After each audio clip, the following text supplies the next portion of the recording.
Cinema விமர்சனம். மல்லி முதலில் ஒரு சினிமாவுக்கு விமர்சனம் செய்கிறாள். விடைகண்ட சிறை. மிக அருமையான கதைக்களம்.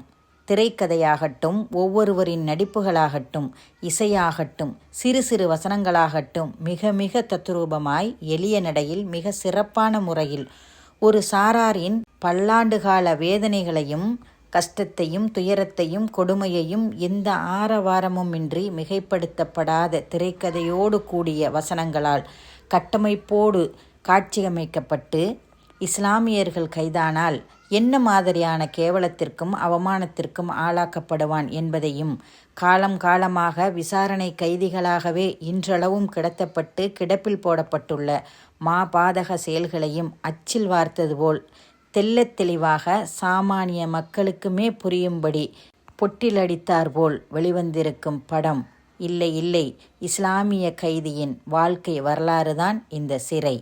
முஸ்லீம் என்றாலே தீவிரவாதி, முஸ்லீம் என்றாலே பயங்கரவாதி, முஸ்லீம் என்றாலே அப்படியானவன், முஸ்லீம் என்றாலே இப்படியானவன் என எங்கும் எதிலும் முஸ்லீம்களை நோய்க்கண்ணாலே பார்க்கும் அவலமே இன்றளவும் தொடர்கிறது. மிகப்பெரிய நடிகர்கள் கூட நடிக்கத்தான் செய்திருப்பார்கள். ஆனால் இப்படத்தில் ஒவ்வொருவரும் நேர்த்தியாய் நுணுக்கமாய் கதைக்களத்தில் வாழ்ந்திருக்கிறார்கள் என்றே சொல்ல வேண்டும். 1000 குற்றவாளிகள் தப்பிக்கிறார்கள். ஆனால் பல நிரபராதிகளின் குரல்கள் நெரிக்கப்பட்டு அடக்கப்பட்டு உரிமைகள் மறுக்கப்பட்டு வாழ்நாள்களை மொத்தமாக இழந்துவிட்டு அநீதி இழைக்கப்படுகிறார்கள் என்பதே நாடறிந்த உண்மை என்பதை வெளிச்சம் போட்டு காட்டியிருக்கிறார்கள். விசாரணை கைதியை அழைத்து வரும்போது ஏன் துப்பாக்கி லோட் செய்திருக்கிறது என போலீஸ் உயர் அதிகாரி கேட்கும்போது அவன் ஒரு முஸ்லீம் என அழைத்து வந்த போலீஸ் சொல்லும்போதும் திக்கென திரும்பி பார்த்த அதிகாரி நானும் முஸ்லீம் தானே, என்னையும் சுடு என சொல்லும்போதும் திரும்ப அவனை அழைத்து செல்லும்போது அந்த உயர் அதிகாரிக்கு ஏதோ நெருடல் வர அவரே அவர்களை தன் ஜீப்பில் ஏற்றி அழைத்து வரும்போது அப்துல் ரவுஃப் என்ற பெயரை கேள்விப்பட்டதுண்டா?